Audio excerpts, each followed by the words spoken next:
Joining us now from South Carolina is NBC News Capitol Hill correspondent Ali Vitale. Also with us, co-founder and CEO of All In Together, Lauren Leader. Ali, let's start with you in the Palmetto State there. Give us a sense as to what we'll hear from these two candidates. There's a sense among most Republicans that Nikki Haley did quite well for herself in that debate last week, while Tim Scott made less of an impression. What are you looking for today? Yeah, Jonathan, I think that's the right view coming out of last week's debate. And it's why both of these South Carolina natives are coming back to their home state with really opposite goals. For Haley, it's to try to continue riding that wave of momentum that she built last Wednesday on the debate stage in Milwaukee. And for Senator Tim Scott, it's to try to walk the walk of what his advisors were saying behind the scenes, which is that Wednesday night's debate was no big deal effectively for them. It wasn't a make or break moment, in the words of one senior advisor. And for Scott, he's just trying to continue out here on the campaign trail, getting as many events in as he can, frankly, before he gets hunkered down in D.C. for September, what's likely to be an aggressive funding battle in the House and the Senate, and as we're likely barreling towards a government shutdown. So that's going to make it a little bit harder for Senator Scott to stay out on the campaign trail at a consistent clip. It's why we're watching him try to bank so many events now and potentially next week in these critical states. But for someone like former South Carolina Governor Nikki Haley, what Wednesday night's Milwaukee debate showed was that she could be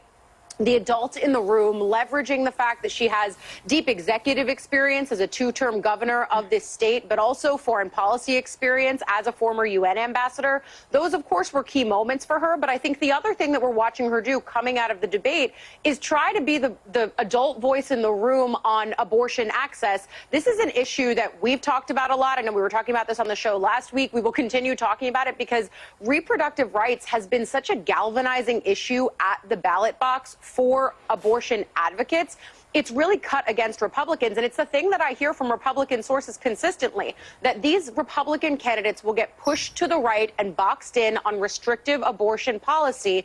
And then they're going to have to figure out a way to campaign on that in a general where they are squarely out of step with the American public. For someone like Nikki Haley, she's sort of trying to have it both ways by saying that there's, on a process perspective, no way for them to do any kind of abortion ban on a national federal level because they don't have the numbers in the House and Senate and haven't had them in decades. She's right, but she's also using that as an opportunity to get out of the conversation that many of us are asking these candidates about, which is where is the right week mark for them? For people like Pence, he says at least 15. For people like DeSantis, I think it's fair to assume that he's at 6 weeks because that's what he signed in Florida, though he's dodged on that question. For Haley, she's really trying to play it both ways by saying to the base that she's pro-life, which of course she is, but then by trying to speak to a general election audience by saying that whatever Republicans are saying about a national abortion ban can't actually get done because they lack the numbers. Nevertheless, I think a lot of us are still going to keep trying to press her on where the right week mark is, but I do think it's a fascinating dynamic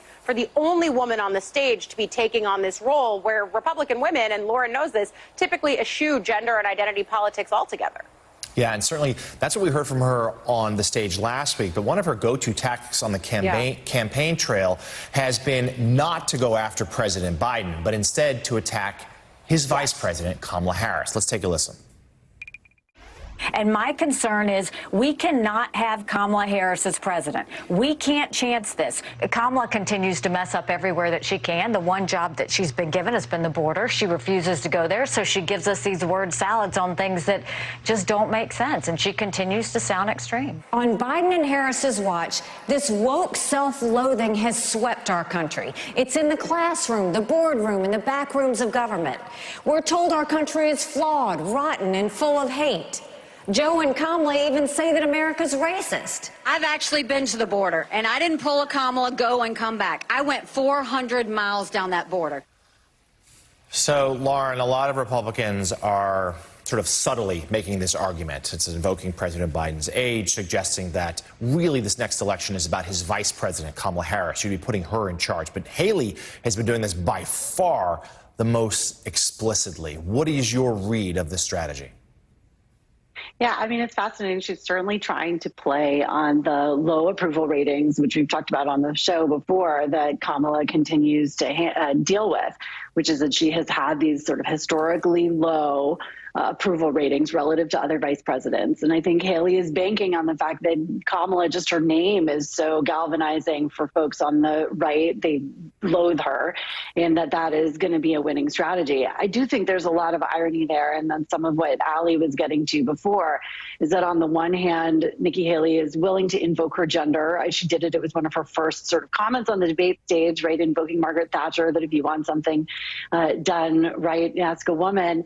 And then on the other hand, sort of playing on this idea that Kamala is somehow secretly the shadow president, which is also sort of disinformation and has some gendered tropes there too. And so in a way, she's trying to get it both ways. And I think that's what Ali's been pointing out really consistently also about her abortion stance. It's a really difficult path in a sense for Nikki Haley. She's operating and running in a party that is overwhelmingly male, that has a history of, lots of sexist attacks, et cetera, but also trying to appeal to the Republican women who will be vital in the election and are certainly vital primary voters, while also playing down her gender and playing up her gender and also lobbing gendered attacks against the first woman vice president. It's not a simple knot to untangle. I also think that it is a very cynical play to try and play on the fact that she's trying to imply that President Biden will not be there for his whole 4 years if he's reelected, which I think is very cynical to suggest. As also, she's also playing to certain elements of the Republican Party on race. That you're talking about President Harris, who is she, a black woman and a woman, and I think for Nikki Haley herself, being a woman of color, I think it's very cynical on all ends that she's making some implicit appeals to some biases that I feel she has to be intelligent enough to know what she's playing into. Lauren. I think this has always been a really complicated line for Republicans of color. And I think you see Tim Scott on these issues too, where, he has obviously, talks about his childhood and his race, but yet, completely doubles down in the other direction, which is that he has never been a victim of racism, that he doesn't experience those things, that the country is not racist, et cetera. And I think you see Nikki Haley trying to do some of the same thing. On the one hand, playing her gender, focusing on trying to connect with Republican women, who do need a home in a sense. And I think that's not the wrong calculus. We've had mostly Republican male candidates just completely overlook women's issues. As we talked about, the abortion stuff, I think, is leaving them at odds with a growing number of Republican women. And it's a really tight line and a complicated act. And I think people are calling it out because it's really difficult. And this White House and the president's reelection campaign, they know that this time around the vice president will be far more central to this election than in 2020. Co-founder and CEO of All In Together, Lauren Leader, thank you so much. And NBC's Ali Vitale there for us in South Carolina. Thank you as well.